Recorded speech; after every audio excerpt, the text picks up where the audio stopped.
A former FBI lawyer is under criminal investigation for allegedly altering a document related to the 2016 surveillance of my next guest, former Trump campaign aide Carter Page. CNN was the first to report this development that is expected to be part of the Justice Department Inspector General Michael Horowitz's review of the FBI's effort to obtain surveillance warrants under the Foreign Intelligence Service Act, or FISA.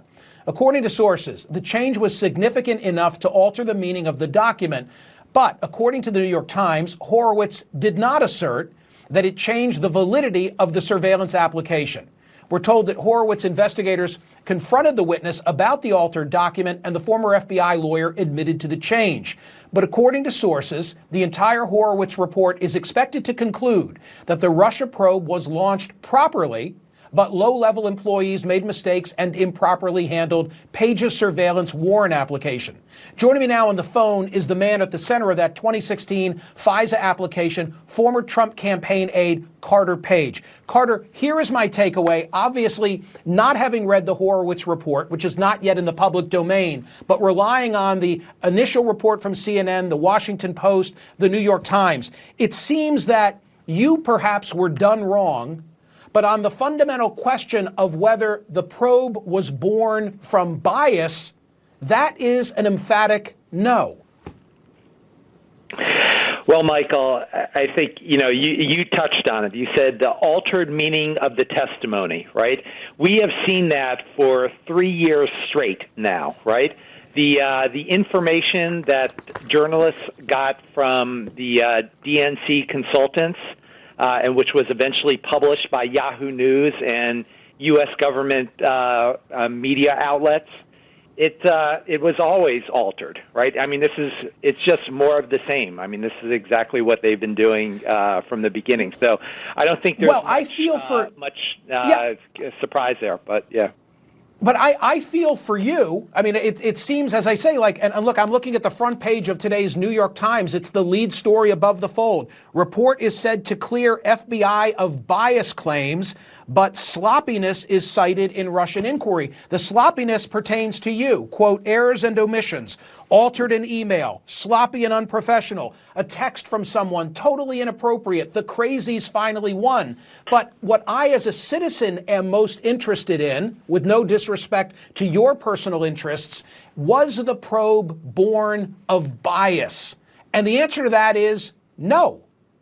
Well, Michael, I think the key word that you just said is sloppiness, right? And unfortunately, the way that this Inspector General report has been assembled and completed over the last couple of years, and particularly over the last few months, is completely sloppy, right? It's only one side's perspective.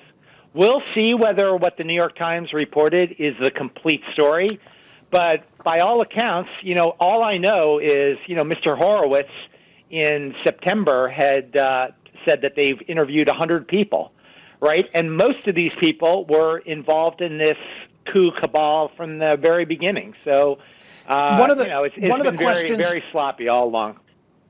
One of the questions that you got to be into the weeds to appreciate where I want to go next. But I was most interested to learn what apparently this report is going to say about this mystery man from Malta, Joseph Mifsud.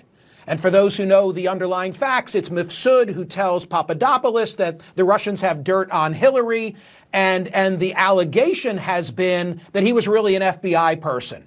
Apparently, Horowitz will say that is not the case, that Mifsud was not an FBI informant. Again, I'm focused on how it all began. It doesn't seem it began of bias. Well, again, if you have bad facts, then the law, you can do whatever you want with it, basically. And, in terms of the relevance of that example, Mr. Mifsud, I don't think I've ever crossed paths with this guy. I maybe had one call and with Mr. Papadopoulos, and maybe I can't even remember crossing paths with him during our time as unpaid volunteers as part of the Trump movement. So I don't, it's there's massive questions. I think maybe we'll get a few initial facts here in this preliminary report on December 9th, but there's obviously so much more to be done on this. The Times, while acknowledging that Carter Page seems to have been done wrong, said at the same time, however, the report debunks a series of conspiracy theories and insinuations about the FBI that Mr. Trump and his allies have put forward over the past 2 years. Though they caution that the report is not complete, the Times has not reviewed the draft, which could contain other significant. Will you be personally disappointed if on one hand it acknowledges that you weren't treated properly, but that the conspiracy theories don't hold water? I've been disappointed for the last several months when they just have not, made this two sides of the story. I mean, it's very much, in many ways, like this impeachment process, because you've got one side laying out their story, and you don't really have the other witnesses and the other facts from the other side, and the people that are accused, right? The people that are accused. That is. I mean, this is another whole ex parte. You're a lawyer, Michael. This is an ex parte, one-sided process. Is exactly the disaster we had in the FISA court beginning in 2016. So, I mean, it's really, unfortunately, more of the same. Look, I'm eagerly waiting, and will read the entirety of the report. And I appreciate you coming back on the program to discuss it.